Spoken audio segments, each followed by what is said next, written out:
Thank you. It's a pleasure to be here and a pleasure to start off this talk. I don't know if the heavy Mayo faculty is referring to the excess adipose tissue.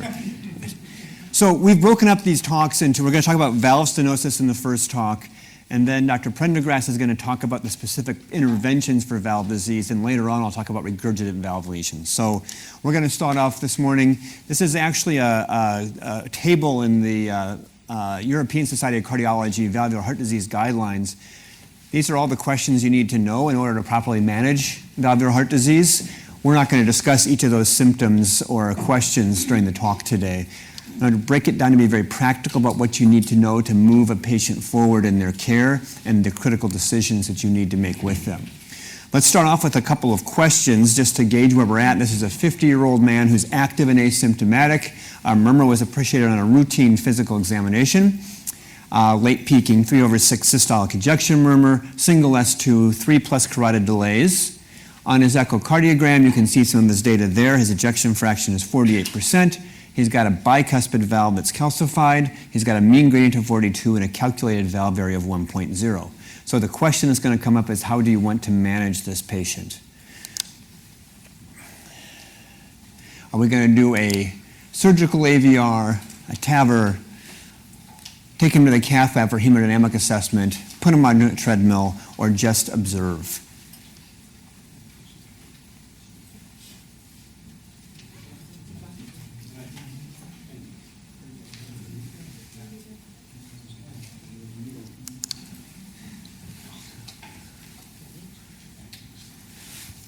Okay, I'm going to give you the answer during the talk, not right now. The next question is a 70-year-old man with class 2 dyspnea for 2 years with the same type of physical examination, and his echo numbers are here. His EF is 62%, bicuspid valve, mean gradient of 22, and a valve area of 1.3. Same question, how should we treat this individual?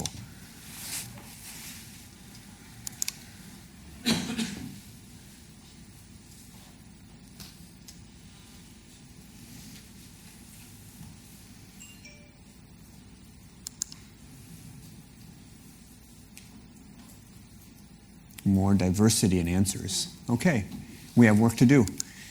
All right, so we're talking about aortic stenosis to begin with. I said I wasn't going to spend a lot of time on etiology, but one of the important things here, first of all, we know that degenerative aortic stenosis is the most common cause that we're seeing today, and it's going to continue to increase as our society lives longer and ages longer.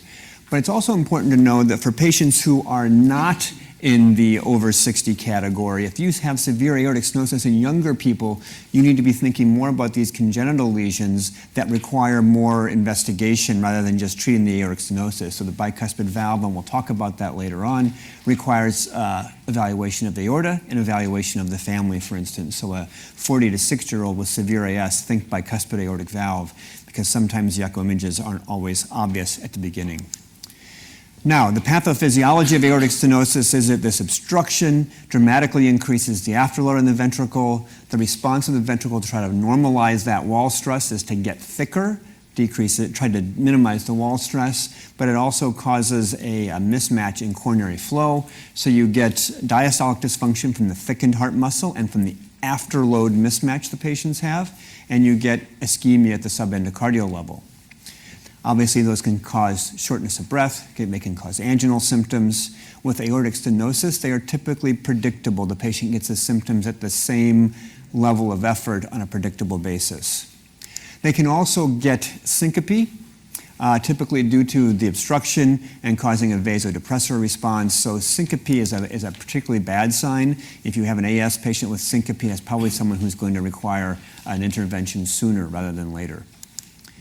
Now, this is the natural history that we understand for unoperated aortic stenosis, and you can tell that with an average age of death in the mid-50s, this is a historic cohort. I think we're doing much better now, and your TAVR practices will tell you that most patients are living well beyond their 50s with severe aortic stenosis now. But the point of this curve is that aortic stenosis has a long period where the pathophysiology and hypertrophy are occurring, and the onset of symptoms is really the harbinger of things that are going to be bad happening to this patient. So once symptoms start, the natural history becomes much worse for aortic stenosis patients, and that is an indication to move on to more aggressive therapy and an intervention. So the hallmark that we're trying to find in our investigations is identifying a patient who has severe AS, and echocardiography really is the baseline evaluation technique. The 2D features give you the anatomy, the Doppler gives you the physiology. So you obviously want to look at the LV size and function. Those have critical impact on the way we manage patients. The location of the stenosis, valvular, maybe there's a subvalvular ridge of some kind. The rare supravalvular stenosis typically seen in patients with familial hypercholesterolemia. We want to make sure that there isn't other concomitant structural heart disease that would impact the way you would manage a patient. The 2D does not really tell you about the severity of the AS. Historically, people said, well, there's only one leaflet moving, or there's two leaflets moving a little bit. That doesn't really tell us the pathophysiology very well. The Doppler is where the money is. So really don't use the 2D for that evaluation. We do know that Doppler echocardiography and catheter-derived gradients track very well, so you can rely on the Doppler in most cases to be the assessment of your severity of aortic valve stenosis. Now, Doppler echocardiography cannot overestimate the gradient unless they are severely anemic. And then if you have decreased blood velocity, blood viscosity, the Doppler signal, the 4V squared doesn't apply. But it can underestimate the gradient if you do not have the adequate angle to evaluate the AS in the echo lab.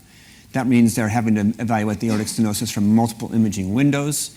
So remember, in most cases, the gradient you get from Doppler is going to be underestimating or equivalent to the gradient the patient is actually seeing. Aortic valve area in the echo lab, however, is a calculated feature, which means it's prone to errors, particularly the LVOT diameter, which is squared in the formula. So if you make any measurements in measuring your LVOT diameter, you're going to grossly overestimate or alter the aortic valve area. The definition of severe has changed over my career. It used to be 50 millimeters and 0.8 centimeters squared. We're now down to 40 millimeters of mercury for a mean gradient and 1 centimeter squared for severity of aortic valve stenosis. Very severe is defined by this greater than 5 meter per second peak velocity across the aortic valve.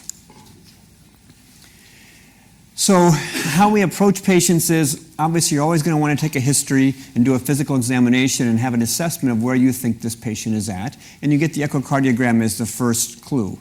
If your clinical impression and your echocardiographic impression match, you do not need further hemodynamic testing. You know how to manage that patient based on those numbers. But if your clinical impression and your echocardiogram are at odds with one another, you need to do more evaluation. Now, we've got on this slide here that usually or historically is meant preceding to invasive evaluation.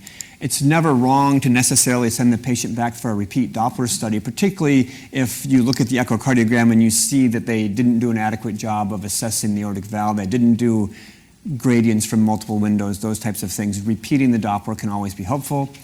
TEE can be helpful in some patients, although the angles to assess the gradient are often not as readily obtained by transesophageal echo. And CT scanning does have a role. The higher the calcium score or higher the calcification of the aortic valve, the more likely it is severe aortic stenosis. But the point here is if your echo impression and your clinical impression match, you don't need to do additional testing. So we're looking for the severe AS. Occasionally we get these patients that have low gradient, but also have a severe valve area. That could be to that Doppler angle phenomenon. You couldn't get the right Doppler angle on it. So that might be a case that you would want to consider hemodynamic cath. But there is an algorithm in the guidelines that talk about how you assess these patients that have so-called low flow, low gradient aortic valve stenosis. They break it down based on whether the ejection fraction is normal or abnormal. So for patients who have a normal ejection fraction, there's this table which is really nice in the guidelines document. All of these features on this table would favor someone who has severe aortic valve stenosis despite that gradient in the echocardiogram being low. Again, likely indicating that we are underestimating the severity of the gradient by echocardiogram. So I'm going to move that over there. For the patient who has low ejection fraction, we generally like to do a dobutamine echocardiogram, but you could do a dobutamine hemodynamic cath if that was what you do better in your institution. If on the dobutamine, the aortic valve area increases to greater than 1 centimeter per second under dobutamine provocation, that is probably someone who does not have severe aortic stenosis and really has myocardial disease and needs to be managed for their left ventricular cardiomyopathy. But if the dobutamine-induced gradient goes to greater than 40 millimeters of mercury, or there is no increase in cardiac output at all, then you're going to use the same table that's here on the right-hand side of the screen to help judge whether the patient is likely to have severe aortic stenosis. So, now that we've got someone with severe aortic stenosis, we want to figure out how we're going to manage patients with symptoms and patients without symptoms. I already indicated on the natural history curve that when symptoms start, the natural history really turns bad. So that really is the first indication for operation in AS. If a patient has symptoms that are attributable to the aortic stenosis, aortic valve intervention is indicated. Also, if they have a need for other cardiac intervention and they have at least moderate AS, if they need bypass grafting, if they need mitral valve operation or something like that, then replacing the aortic valve is also reasonable. The other indication is if the ejection fraction has fallen. If that left ventricle is starting to decompensate because it can't keep up with the afterload insult, then that's another indication for aortic valve intervention. The bigger conundrum comes for patients who are completely asymptomatic and who have a normal ejection fraction. The historic teaching has been the number one cause for death in an asymptomatic patient with severe AS is going to the operating room. But as operative interventions or our non-operative interventions have gotten better, we might be able to change a person's natural history if we figure out the right cues to serve as indicators for operation. So again, if this algorithm plays out, if they have symptoms, we recommend intervention. If they're asymptomatic, we look at their ejection fraction. If the ejection fraction has dropped, that's also an indication for intervention. Historically, we've otherwise observed patients. We do have data, though, that maybe sometimes patients can't detect their symptoms. They are underreporting their symptoms, and using treadmill exercise testing, historically thought to be contraindicated in aortic stenosis, might actually give you a clue to patients who are having compromised under effort that we can detect otherwise. And here you can look at the dramatic difference in patients who had a positive treadmill exercise test, defined as either very poor performance compared to age-predicted exercise capacity, or their blood pressure drops, or they had ventricular arrhythmias, much worse survival than patients who had a truly normal treadmill exercise test. So if we put that into this algorithm, you can consider operating on people who have poor exercise capacity. The other thing we know is that severe isn't just severe. There are gradations of severe, and the more severe the aortic stenosis, the worse the long-term outcome. So this is this concept of very severe aortic stenosis, and maybe we should consider operating earlier because operation is almost inevitable in these individuals anyway. So, and if particularly as our procedures get lower and lower procedural mortality rates, why not intervene on someone if the 30-day mortality is only 1%, if we know that this is going to be their survival curve if we watch them? So back to this algorithm. For those patients with very severe AS, if you can offer them an intervention with a very low procedural mortality rate and a very high procedural success rate, that's another patient who could consider earlier operation, even if they're asymptomatic. So if we line all these up, these end up being the indications for intervention in patients with severe aortic valve stenosis. Symptoms, low EF, poor exercise capacity, or very severe aortic valve stenosis. So, what about this patient that we talked about? How should we have managed this individual? He's active and asymptomatic. Most of you voted to do a treadmill exercise test for him. Not altogether unreasonable, but his EF is already low. So this is a patient that we would probably say, let's go ahead and offer him an intervention. If he was not sure about that, then offering that treadmill exercise test might be the clinical tiebreaker for him as he's making his decision with you about whether to proceed or not. We'll come back to the fact that he has a bicuspid aortic valve here in a couple of slides. For this 70-year-old man, there was a mixture of responses here. So he's symptomatic. He has a physical examination consistent with severe AS, but he has an echocardiogram that suggests not severe AS. So this is the case where the clinical impression and the echocardiographic impression don't match one another. So we needed more information in this case. So likely a hemodynamic catheterization would be a reasonable way to go in this individual to figure out what's going on down here. Or if he truly does have non-severe AS, what are the other causes for his dyspnea? Now, let's go back to the bicuspid aortic valve. Another important issue to realize in bicuspid aortic valve is the fact that the aorta is often abnormal in patients with bicuspid aortic valve, and so you must address that. Bicuspid aortic valve can also be familial, so it's important that you screen the first-degree relatives for bicuspid aortic valve, and it's important that you look at the aorta. At least at the initial evaluation, you should do one methodology that scans the entire aorta to make sure you're seeing both the ascending and descending aorta. Remember that bicuspid aortic valve is also associated with coarctation of the aorta, which is in part why you want to do that. If your echocardiographic images show you the aortic root and ascending aorta sufficient, and you see that it tracks with the CT or MRA, then you can use echocardiography to follow the aortic root in the future. If they are discrepant, you're going to have to repeat these other imaging modalities in the future. You also need to know indications for operating for aortic root replacement. So if you're going to do AVR because the patient meets one of the other criteria for intervention and their aorta is at least 45 millimeters, you can also replace the root. If the patient has a familial history of aortic dissection or a rapidly growing ascending aorta, you're going to want to intervene on that root regardless, and otherwise if it gets to 5.5 centimeters. So these are the pearls for aortic valve stenosis. Remember, the Doppler gradient cannot overestimate it. The valve area can be problematic by echo. Those are the intervention indications as discussed during this talk. Now let's move over to the mitral valve and another question here. Here's a 30-year-old woman who's active and asymptomatic. She has the examination listed there. Her ejection fraction is normal. Her LA is big. She's got a pliable valve with a mean gradient of 5, a calculated valve area of 1.9, and normal tricuspid valve velocities. So how are we going to manage her? Mitral valve replacement, left and right heart cath, balloon valvotomy, or follow-up in 1 year.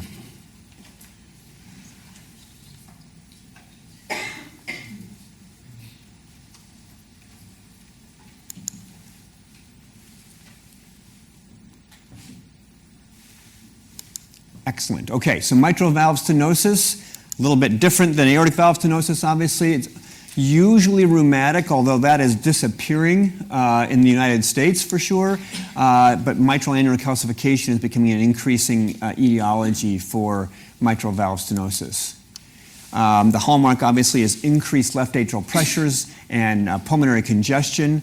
Because the stenotic lesion is before the left ventricle rarely is impacted by mitral valve stenosis. It is the left atrium and the pulmonary vasculature which are involved. So pulmonary congestion, the left atrial dilatation can cause atrial arrhythmias, and you can get right-sided failure as a consequence of those. Shortness of breath is the most common thing. Hemoptysis is a bad sign in someone with mitral stenosis. It is a disease that has a slowly progressive course. 10-year plateaus from rheumatic fever to any symptoms, etc. So this is one that progresses more slowly, and because it progresses so slowly, patients may not perceive that they are having effort impact because they get used to their current level of activities and don't understand that they perhaps could expect more from themselves. Same echocardiogram to assess the stenotic lesion. Doppler, again, is the gold standard. In fact, it's better than cath in most cases because we're usually using wedge pressures as a surrogate for left atrial pressure, and that causes some inherent inaccuracies in the true transmitral gradient. So unless you're going to do transeptal and direct left atrial measurements, you're not getting a true transmitral gradient, but you are getting that with Doppler echocardiography, and you can almost always align that Doppler angle well. So again, the Doppler is not going to overestimate the transmitral gradient. The valve area, slightly more reliable to calculate here. Severe mitral stenosis is a valve area of less than 1.5. I generally think of 5 milligrams and less as being mild, 10 milligrams and more as being severe in terms of a gradient. Remember that this gradient is highly dependent on heart rate. The faster the heart rate, the higher the gradient's going to be. So at a kind of normal heart rate, severe MS is going to be patients who have gradients of 8 to 10 millimeters of mercury. For a patient who has severe class 3 symptoms with a mean gradient of 6, so this is the case where the clinical impression and the Doppler impression don't look the same, so severe symptoms, but a pretty mild-looking mitral valve on Doppler. That's when you want to do exercise hemodynamics. So get that patient's heart rate up. On the left-hand side are the resting studies, resting gradient of 6, but with exercise, the gradient went up to almost 30 millimeters of mercury, and you can see that the pulmonary pressure is also dramatically increased in this patient. So a patient who has effort-related symptoms, but pretty mild-looking stenosis at rest, exercise them to match when they get their symptoms and see if the valve is in fact functionally severe. So symptoms out of proportion to the echo, get exercise hemodynamics. And remember, if you have a high gradient but the mitral valve area looks mild, often that can be due to mitral regurgitation issues. So that's an indication where you're probably going to want to get a transesophageal study to make sure that there isn't severe MR if you haven't seen it on the transthoracic imaging. We obviously anticoagulate patients with mitral stenosis and AF. This is where warfarin is going to be the indicated agent because this does count as valvular AF. And you're going to treat patients who have advanced symptoms. With mild symptoms, simply slowing the heart rate down can be the most effective therapy. So giving someone who has mild symptoms in mitral stenosis a beta blocker can make them quite content with their symptom status. The first line of therapy, and hopefully Dr. Prendergast will be talking about this, is to consider whether a valvotomy is indicated in these patients. You're going to want to look for patients who have very pliable valves. Early indications for operation might be pulmonary artery pressures greater than 60, even if the patient doesn't have symptoms, and now even more so new onset of atrial fibrillation. If they have mild symptoms, we're going to observe these individuals. And because the ventricle is ineffective, you can follow them approximately annually. So this woman, what should we do for her? So she's active and asymptomatic. She only has mild stenosis, so there's not a mismatch between her symptoms and her echo. The other thing is her physical examination with an S2 to opening snap interval of 100 milliseconds also indicates mild MS on physical examination. If the S2 opening snap interval is closer together, 60 to 80 milliseconds, that's a patient who has more severe AS. So this person acts like mild MS, measures like mild MS, so this is an individual that we can observe over time, and 68% of you selected that as part of the question. So, with that, I will conclude and thank you for your attention this morning.